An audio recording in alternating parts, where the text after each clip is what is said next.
Executive Director, South Asia, to facilitate the panel. First, what exactly are we democratizing? That's an important question.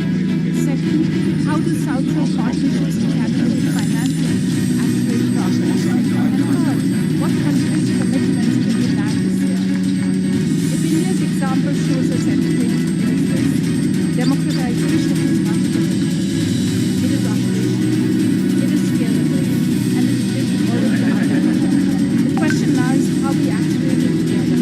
Before we begin, let me take a moment to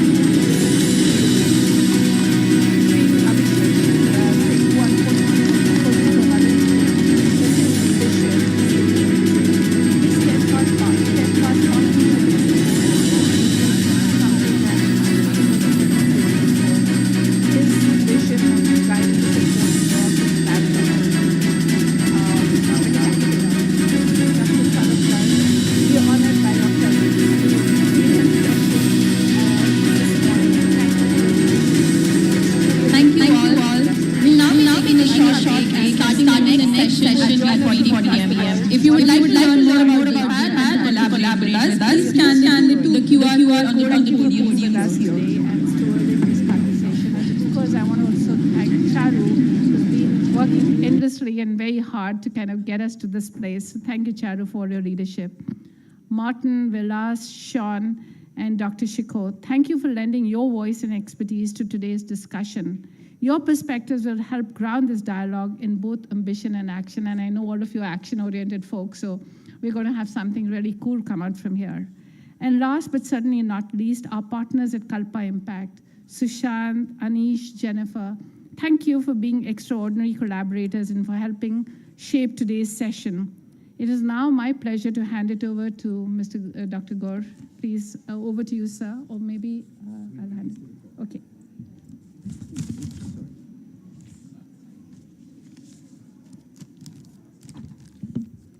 Thank you, Dipali. When I mentioned the report, hope you're okay. When I mentioned the report, I fumbled the name, so I'll go again. Opening up computational resources for new AI futures. New AI world is possible. And this is something that the team has worked really hard over the last few months. And today is an opportunity when we release a working version of that report and invite inputs, feedback, comments, and suggestions, which we will work through over the next few months. This research helped us think through and work with the Democratizing AI Resources Working Group under the leadership of Dr. Saurabh Garg, and he's here. So it's a pleasure and a privilege for us to invite him and the other panelists to release this report.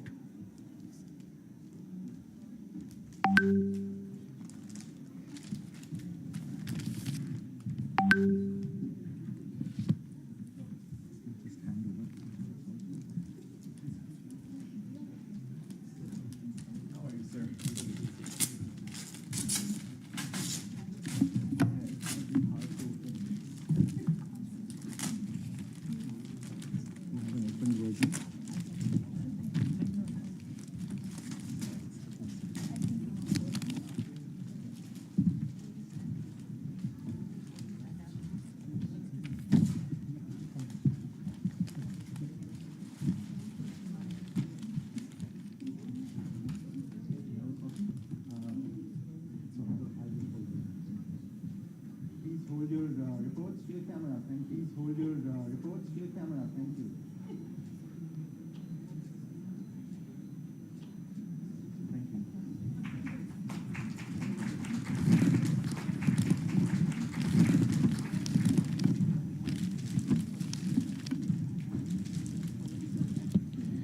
May I now request Dr. Saurabh Dr. for his keynote speech. And when I thought of keynote speech, who could be the best person, to deliver the best person when we are talking about today, opening up computational resources, or in opening up computational resources that are necessary for development that are necessary for development in public interest, AI and for real world public interest. I could think of no better person I could think of no better person under whose leadership than Dr. Saurabh. I think we've come a long way in not just the intellectual thinking, I think we've come a long way, but as he will tell you, in terms of operationalizing, tell you how we can operationalize life, how we can billions in the global south, in public interest, billions in other countries, and also I could think of no better person. I could think of no better person whose leadership. Dr. Saurabh, I think we've come a long way in not just the intellectual. I think we've come a long way, but as he will tell you, in terms of operationalize, tell you how we can operationalize life,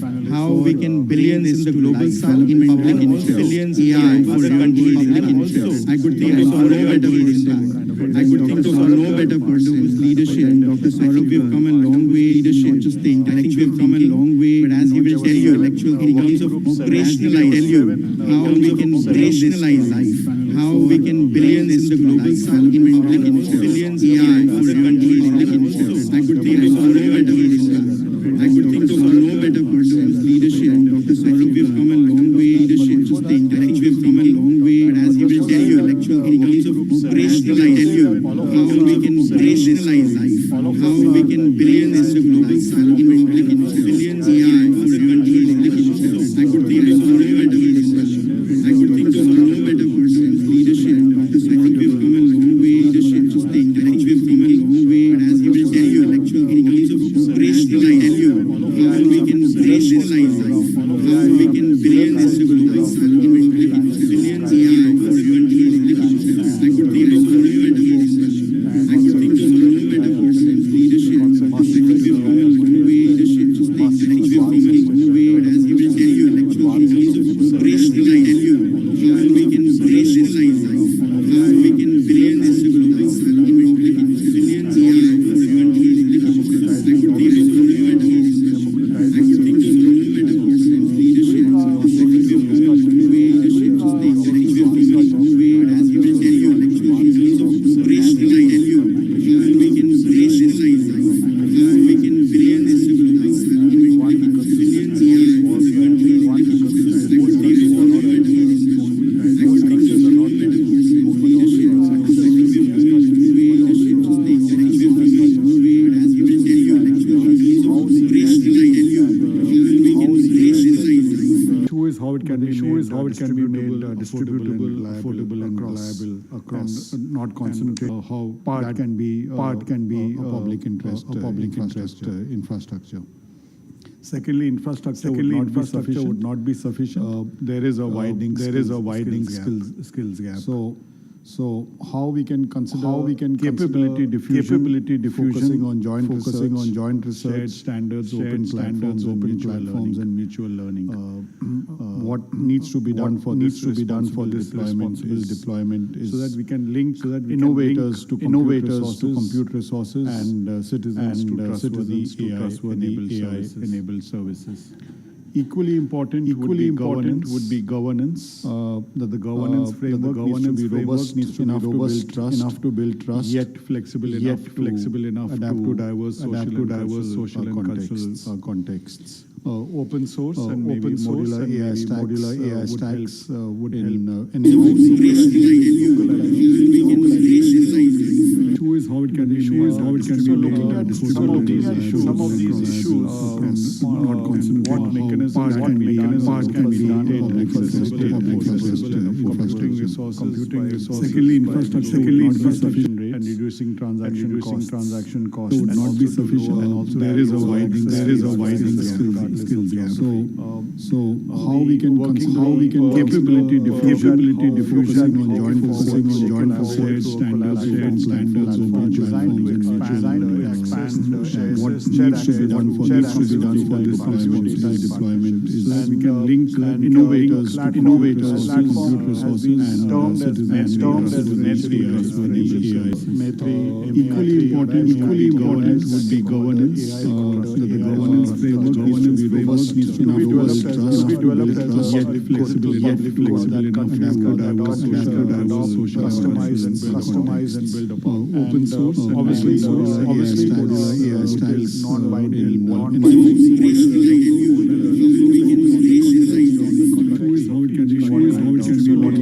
some of these issues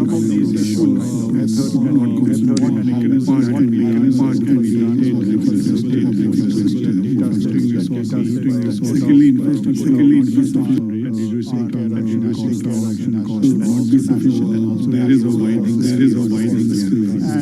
So how we can capability diffusion in joint forces and expand what shares to be done we can link innovators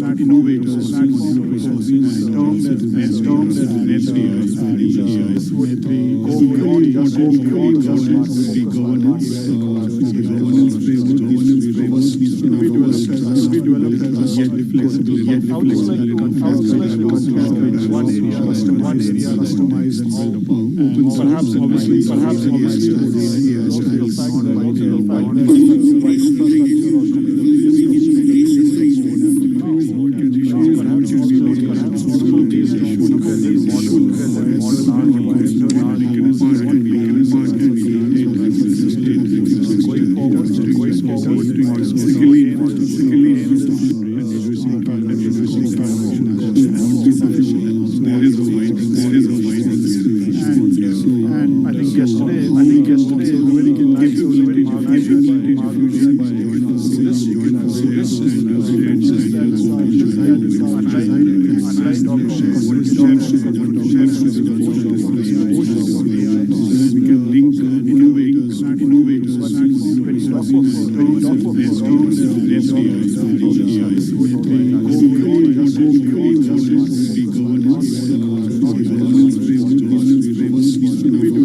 Government technology-based value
conceptualization of the problem, the aggregation of the full stack of resource sets, as Martin described, that include compute, that include data governance mechanisms, that include the political agency of communities to participate, and let us then turn that into that final app solution, infrastructural development that actually leads to the outcome we're solving for. In many ways, I think this is the great role of the institutions that are represented here on the stage and in this room.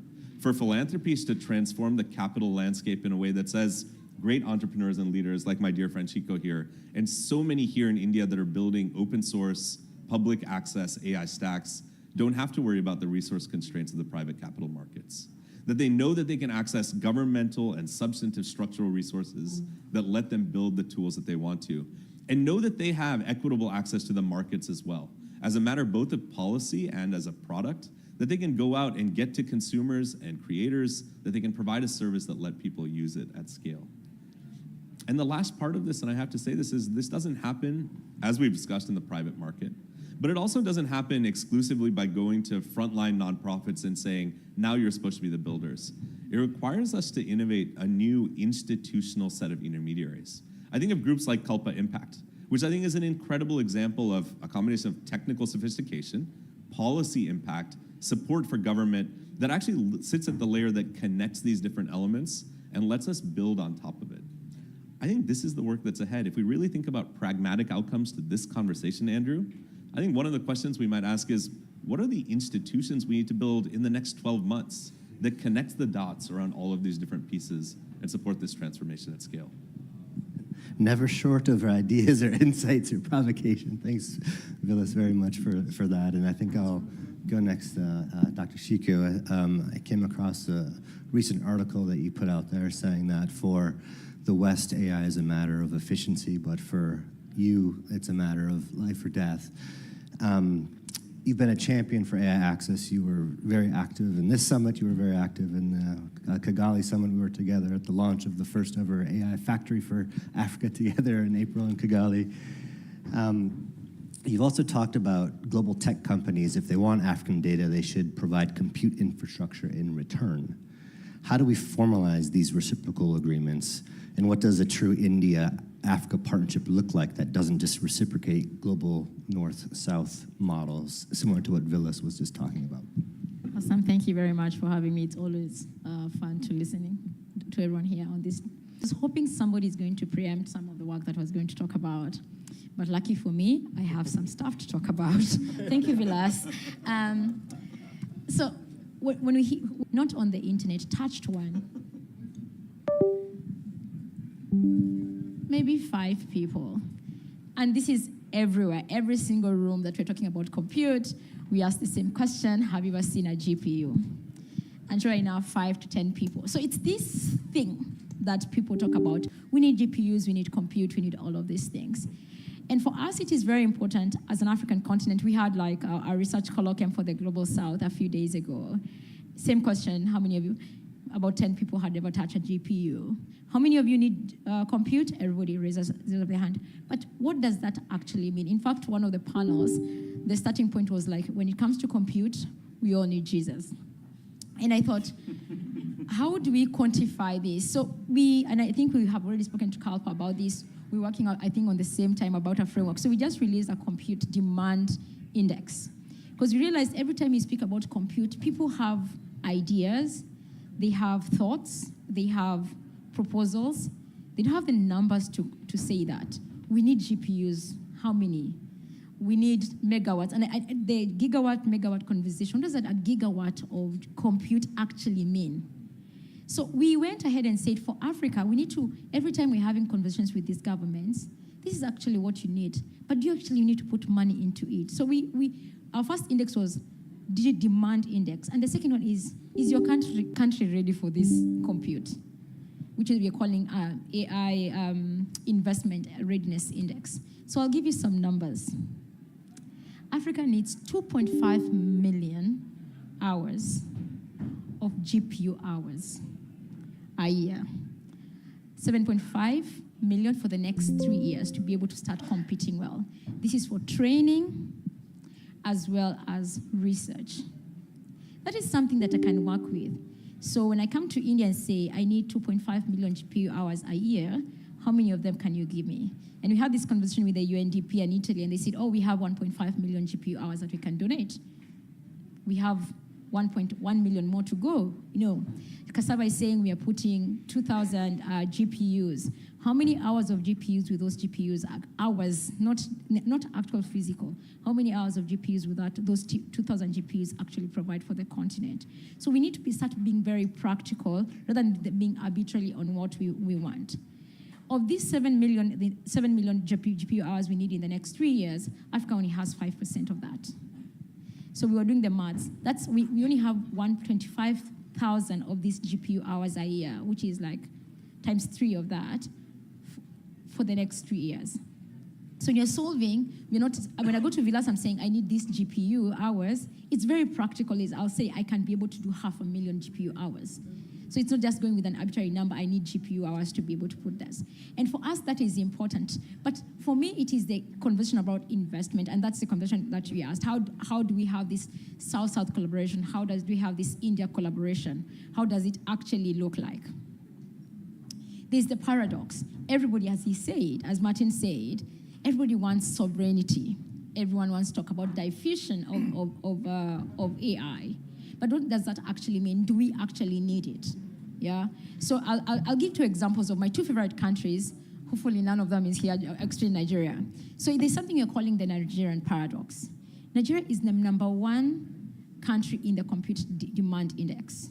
Why? Nigeria is doing very well. It's 110 million internet users, a huge population. They're doing very well in terms of like e-commerce, financial services. So they're up there when it comes to why they need and the minister spoke about what we think about, and the minister spoke about what we think about. When you think about compute, you don't think about just GPUs. It's a whole stack of things. It's talent, it's governance, it's all these things. And you're thinking about investment readiness when it comes to compute, you have to look about all these things. Because I can give you GPUs, as he said, and I've worked in digital transformation for the last 20 years, and I work for the AFDB as a digital transformation lead, and we'll buy computers and go 3 years later, and they have never been powered at all.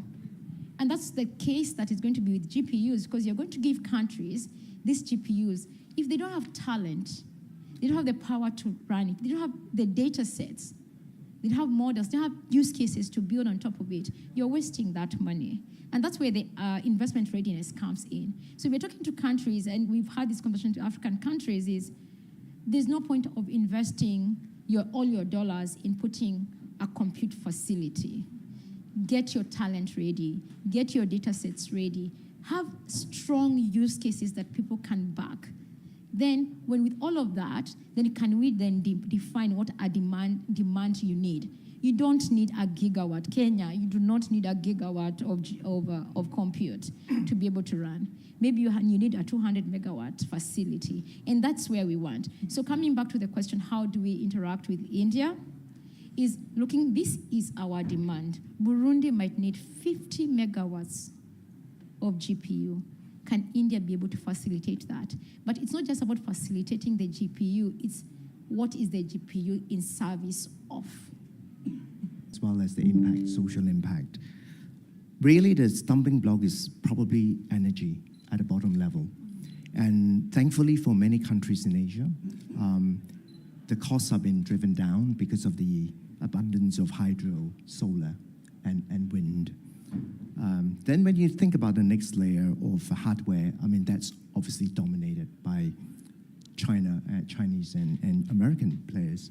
And when you think about the compute level, then I understand why we fuss over compute, because the Americans own, 75% of the GPU cluster performance. The Chinese, 15%. Europeans, maybe about 4%. And the rest of us are only like 0.1%. I think even India is just 1% of that. But I think the issue is actually deeper than just the ownership. I mean, if you think about what it needs to get the work done is more access. So the question you've posed me about sharing of compute, for example, between Indonesia and India. I live in Southeast Asia, and that's why Indonesia is like a couple of hours away from where I live. And we know the situation in Indonesia quite intimately. There's data residency requirements, and that's why there's a build-out of data centers. think also of the physical limitations of actually the latency of sharing compute between India and Indonesia, for example, 10,000 kilometers apart. When you think about the latency of 50 to 100 milliseconds, it's just not going to work for the sharing of compute between Indonesia and India. Attractive as the idea is, it doesn't work. I think they're just physical limitations, data sovereignty, privacy issues that prevent that from happening. So I just want to look at the positive side of what's happening. When you think about the cost of compute is coming down. When you think about the emergence of new clouds, GPU for a service, I think these developments are actually going to be good for the unleashing of AI, for social impact, for economic capture. So the way you can think about it is, how do we then make it a little bit more accessible for startups, for impact organizations? Maybe the way to think about it is really, how do you think about aggregating demand so that you can actually negotiate against with the neo cloud providers and get a cheaper pricing? How do you then think about philanthropy coming in to subsidize some of the compute costs? And I think I can't agree more with the observation that you really need to go beyond just infrastructure. You need to think about the ecosystem you're building. I think the skills gap in Asia is actually huge, and that could be really what's stopping us from really optimizing, maximizing the power of AI in what we want to do. Great, is that too long? No, that's perfect. I'm not sure if anybody wants to react to any of that. Martin, I see you scribbling furiously. Maybe first reaction to you. No, I am scribbling. I'm scribbling because I'm thinking about your points, I'm thinking about the points of the panel, and I'm thinking about the term sovereignty. So my scribbles are, Vilas, to your point about the Westphalian concept of sovereignty, that's about the ability to make law within your territory, right? And it's a very global north concept. And it's a notion of territory which has like physicality. And what I was scribbling was the physicality of the territory. It's like we're very focused on the physicality, as you were saying, on the GPUs, of the bricks and mortar. So we're going to be okay because we're going to be sovereign on this data center. The data center, it's on my territory. And what got me thinking is other concepts of sovereignty, such as when I was spending a lot of work working on data calamities and data stewardship, thinking about indigenous data sovereignty, which is a different type of concept. It's a more relational concept than a territorial concept, right? It's about a pre-existing, an inherent authority, a relational authority over that which makes up a people. And so when we were studying, for example, indigenous data sovereignty in the Maori context in New Zealand, the Maori community, any data that in any way involves the Maori community's legacy is part of the Maori community. So I think that there's something here in thinking about a very, in some ways, a quite rigid approach to sovereignty, which is about control, right, as mentioned, and one which is more about agency and which is more relational. So that's what the panel has got me thinking, and I've been doing some writing and thinking with colleagues and friends around the notion, not of a sort of like a controlled national stack, but a global, open, resilient, collaborative stack. And that's not one at all, and just I'll finish with that. That doesn't mean that like all the data's open and anything goes and anyone can extract your personal data and you're back in a sort of Zuboff, surveillance capitalism world. It's one where it's a question of choice and agency and what you wish to exercise authority over and how. That's my scribbles. Go. I love this, and thank you. As you can tell, when we get on a panel with people you love and respect, the conversation just flows. So I want to build off this point and a little bit of what you said, Chico. I want to take a different tack to this question of agency, which is, if I had asked any development leader in the world 10 years ago, if you could have your dream of an extra gigawatt of energy capacity in your country, what would you do with it? I can't imagine that any of them would have said, well, I want to use it to run a bunch of computation on things that may or may not have short-term economic value for my country. Andrew, your organization has been incredible around the world at building capacity in grids, in power production, in ensuring that people can use power for development. And yet somehow, I think for many of us, we are surrounded by conversations where now the question has become, how many megawatts and gigawatts can you put into compute for AI? It is a fundamental challenge when you think about what are our priorities in development. Again, going back to core principles of human rights and dignity and participation, to say governments who have limited capacity should now all of a sudden be focused on this topic. It brings us again from this question and this shift. In many ways, I acknowledge that the traditional conversation around compute is one of breaking over dependence on the American AI stack, on other international players that are coming in. But the response to over-dependence isn't internal dependence, it's interdependence. It's saying if there are places that have incredible capacity and even potential to drive, as Chico said, the availability of compute hours, how do we build interconnectedness that lets that be a mutual value exchange? Not merely, again, clients who have to go to another country and say, please give or let us buy compute, but rather the products of that compute are going to be build the infrastructure that you can then use in your own country.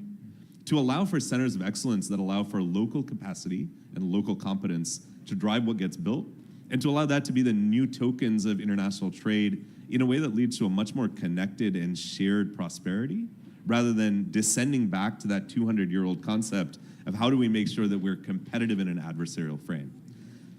I recognize that what I've just shared with you is maybe not where the dominant private sector conversation is. And to those who would oppose it, the primary critique is, well, that sounds quite naive. And yet we've seen it happen, right? We're seeing it in the few areas of hope in the multilateral system where we're actually finding that technology governance is something that brings everybody to the table, that lets people engage in meaningful shared outcomes. We're seeing the seeds of it. The question is whether we're going to let them sort of die out in the sun or if we're actually going to water them, invest in them, and let them grow. Great.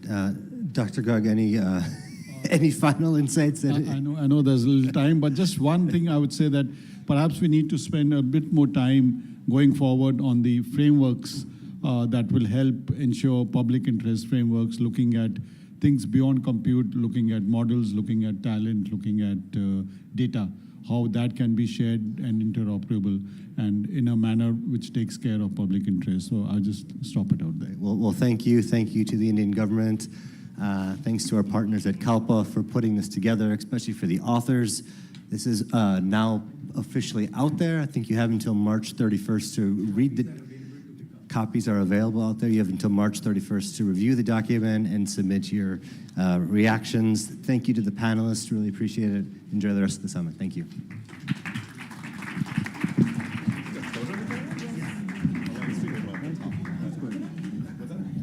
I think the India AI team wants to hand over some souvenirs from the panel.